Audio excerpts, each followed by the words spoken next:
Obulapuram mining కేసులో Hyderabad CBI court తుది తీర్పు వెల్లడించింది. గాలి జనార్దన్ రెడ్డితో పాటు 5గురిని దోషులుగా తేల్చింది. A1 BV Srinivas Reddy, A2 గాలి Janardhan Reddy, A3 VD Rajagopal, A4 OMC company, A7 అలీఖాన్ను సిబిఐ కోర్టు దోషులుగా తేల్చింది. 5గురికి 7 ఏళ్ల జైలు శిక్ష ఖరారు చేసింది. ఇక ఇదే కేసులో మాజీ మంత్రి సబితకు బిగ్ రిలీఫ్ దక్కింది. A8 కృపానందం, A9 సబితా ఇంద్రారెడ్డిని నిర్దోషులుగా తేల్చింది CBI court.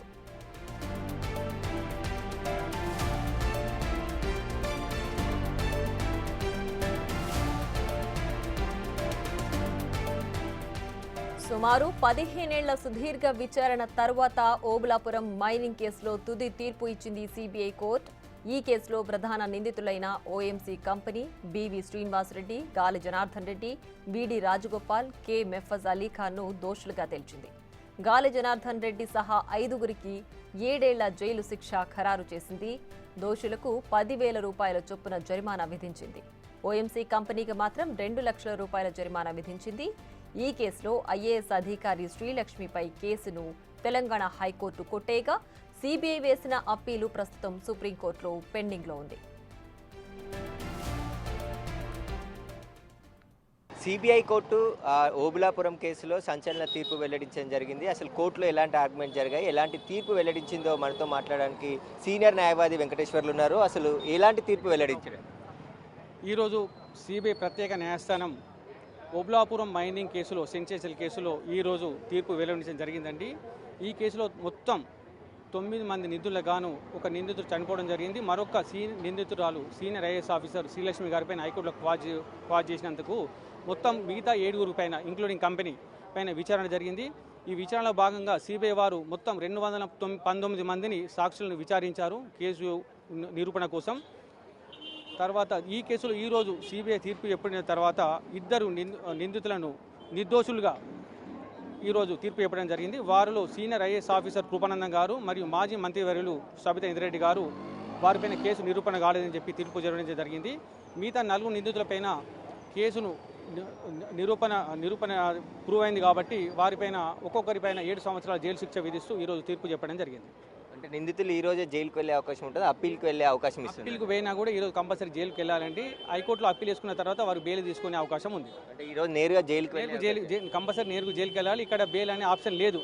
More than 3 years తర్వాత ఇక్కడ ఈ కోర్టుకు బెయిల్ ఇచ్చే అవకాశం కానీ పవర్ కానీ లేదు. అంటే ఇప్పుడు సిబిఐ ఎలాంటి వాదన వినిపించింది, ఛార్జ్షీట్ రూపంలో ఎలాంటి ఆధారాలు కోర్టు వారు 219 సాక్షులను విచారించిన తర్వాత డాక్యుమెంటరీ ప్రూఫ్ తర్వాత ఓరల్ ఎవిడెన్స్ పెట్టిన తర్వాత ఈరోజు కోర్టుకు సమర్పించిన తర్వాత సిబిఐ వాదనతో కోర్టు ఏకీభవించిన తర్వాత 5 నిందితులపైన ఇంక్లూడింగ్ కంపెనీ పైన కేసును ప్రూవ్ అయిందని చెప్పేసి ఈరోజు తీర్పు చెప్పడం జరిగింది. అంటే గాలి జనార్దన్ రెడ్డి కూడా అభ్యర్థించినట్టు తెలుస్తుంది. ఇప్పటికే 3.5 సంవత్సరాల శిక్ష అభ్యర్థించారు. కాకపోతే 7 సంవత్సరాల జైలు శిక్ష పడ్డది కాబట్టి వారు హైకోర్టుకి వెళ్ళి బెయిల్ తీసుకునే అవకాశం ఉంది. ఒకవేళ అక్కడ కూడా ప్రూవ్ అయ్యి సుప్రీంకోర్టులో కూడా ప్రూవ్ అయితే ఆ యొక్క ఏదైతే జైలుకి వెళ్ళిన పీరియడ్ ఉందో అది సెటాప్ కిందకి వెళ్ళిపోయి మిగతా పీరియడ్ జైలు జీవితం గడపాల్సి వస్తుంది. అయితే మైనింగ్ కేసులో, అక్రమ మైనింగ్ కేసులో గాలి జనార్దన్ రెడ్డితో పాటు మరొక 4గురికి కంపెనీతో పాటు మొత్తం శిక్ష ఖరారు చేయడం జరిగింది. 7 సంవత్సరాల జైలు శిక్ష విధిస్తూ ఫైన్ కూడా విధించడం జరిగింది. అక్రమ మైనింగ్కు పాల్పడి ప్రజాధనాన్ని కొల్లగొట్టారనే సిబిఐ వాదనలు ఏకీభవించి తీర్పు వెల్లడించిందని చెప్పేసి కూడా న్యాయవాది వెంకటేశ్వరరావు తెలపడం జరిగింది. నేరుగా ఈ కేసులో అప్పీల్కి కూడా వెళ్ళే అవకాశం తర్వాత ఉంటుంది. వీలైతే ప్రస్తుతం చెంచల్ కూడా జైలుకి తరలించే అవకాశం ఉంది. ఆ తర్వాత ఎందుకంటే నాంపల్లి కోర్టుకు 3 సంవత్సరాల శిక్ష కంటే ఎక్కువ శిక్ష విధిస్తే బెయిల్ ఇచ్చే అవకాశం లేదు కాబట్టి నేరుగా నిందితులని కోర్టులోనే అదుపులోకి తీసుకొని జైలుకి తరలిస్తారు. ఆ తర్వాత వాళ్ళు హైకోర్టుకి అప్పీల్కి వెళ్ళే అవకాశం ఉంటుందని చెప్పేసి కూడా న్యాయవాది చెప్తున్నాడు.